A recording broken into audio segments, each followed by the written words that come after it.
Olá! Hoje a gente vai mergulhar em uma das épocas mais fascinantes e contraditórias da história, o reinado do Imperador Augusto. Foi um tempo de uma glória pública sem igual, mas também de uma angústia particular imensa. Uma era de paz que o mundo não via há séculos e que preparou o terreno para uma das maiores viradas espirituais da humanidade. Para a gente ter uma ideia do clima da época, olha só estes versos do poeta Horácio: que nunca possas vir algo maior do que Roma. Essa era a sensação geral, o império no seu auge, uma civilização que se via como o centro do universo, praticamente invencível. Só que por trás de toda essa fachada de grandeza, uma história bem diferente já estava começando a se desenrolar. Então, vamos começar pelo que todo mundo via, aquela parte que brilhava. A Era de Augusto, né, ela é conhecida como a Era de Ouro de Roma. E não é para menos. Foi uma época de paz e de prosperidade que contrastava, e muito, com os séculos de guerra que vieram antes. E é aqui que a gente já encontra a principal contradição daquele tempo.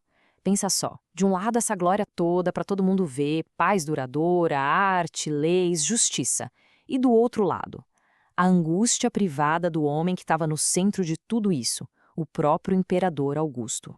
Olha, a paz de Augusto, a famosa Pax Romana, não era só propaganda, era real. Guerras que duraram séculos finalmente chegaram ao fim. Cidades crescendo, templos maravilhosos sendo construídos, a arte explodiu, com gênios como Virgílio e Horácio. Existia mesmo um sentimento de estabilidade, de alegria no ar. O mundo, pela primeira vez em muito tempo, parecia ter encontrado um pouco de harmonia. Só que o homem no comando de tudo isso vivia um tormento. A fonte que a gente analisa descreve Augusto como uma pessoa de saúde frágil, sempre doente. E a dor dele não era só no corpo, não. Pensa na ironia. Ele que queria restaurar a moral, a família, teve que exilar a própria filha e depois a neta, por causa de escândalos. E para piorar, ele vivia com aquela suspeita terrível de que a esposa dele estava por trás de envenenamentos na família. A paz que ele deu para o império ele não encontrava dentro de casa, nem dentro de si. E é exatamente aqui que a nossa análise dá uma virada. E se essa paz toda não fosse só uma questão política? E se por baixo dos panos, por trás da história oficial, tivesse algo muito mais profundo acontecendo? A proposta aqui é que os historiadores, sempre de olho na política, nas guerras, talvez tenham deixado passar a real natureza daquela época, que o século de Augusto, na verdade, não era sobre ele, era sobre a chegada do Evangelho, da Boa Nova. Toda aquela paz no mundo era, na verdade, uma preparação do terreno para uma mensagem espiritual. E essa preparação é chamada de a esfera do Cristo. A concepção é que uma energia nova, uma vibração de amor, de beleza, estava chegando perto da Terra. Isso explicaria aquela sensação de paz e de alegria que até o próprio Augusto via no povo, mas não entendia a origem. Quem estava chegando não eram generais com exércitos, eram almas simples, destinadas a servir de base para um ensinamento totalmente novo. Mas, antes de plantar uma semente nova, o solo precisa ser limpo, preparado. E para essa tarefa surge uma figura, bem, austera, intransigente, uma voz que clamava no deserto, João Batista.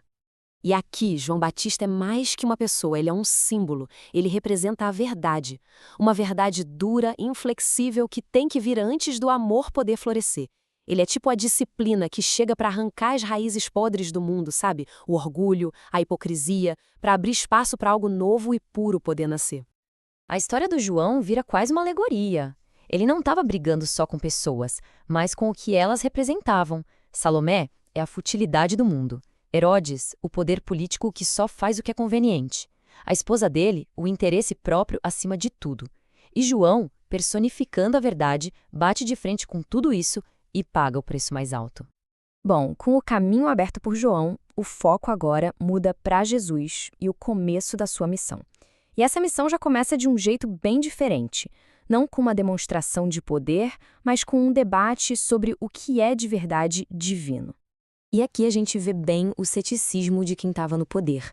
O sacerdote Hanã, representando a elite religiosa da época, ele olha para Jesus e com um certo desprezo pergunta: como é que se constrói algo perfeito, divino, com fragmentos de lama, ou seja, com um povo simples?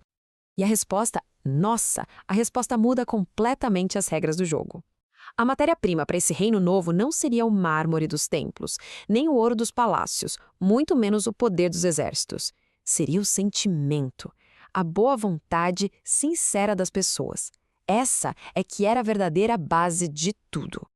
E a gente vê essa ideia na prática logo em seguida. Os primeiros a serem chamados não são generais, não são estudiosos, são pescadores. Simão, André, Tiago, João. Um coletor de impostos, o Levi.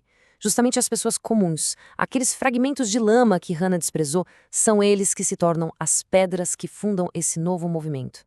Mas que reino era esse, afinal? Um reino feito de pescadores e cobradores de impostos? Essa era a grande dúvida, o que causava uma confusão danada, até mesmo para quem estava mais perto. Esse pedido da Salomé, a mãe do Tiago e do João, mostra perfeitamente o tamanho do mal-entendido.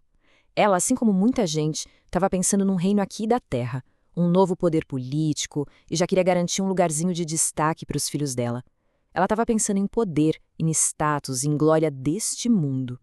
E a correção de Jesus vem direta, cortante. O reino dele não é sobre mandar, sobre ser servido, é sobre servir. Ele lembra todo mundo ali que, na história, os mensageiros da verdade divina não viraram reis. Pelo contrário, foram perseguidos, mortos. O cálice que ele oferece não é um de poder, mas um de sacrifício. Isso nos leva a essa comparação final que amarra tudo. De um lado, o poder como o mundo conhece, baseado em exércitos, em riqueza, no número de seguidores, é o poder da espada. Do outro lado, o poder proposto pelo Evangelho, que é uma coisa radicalmente diferente. Ele só precisa de um coração sincero para começar. A base dele é a verdade, o amor.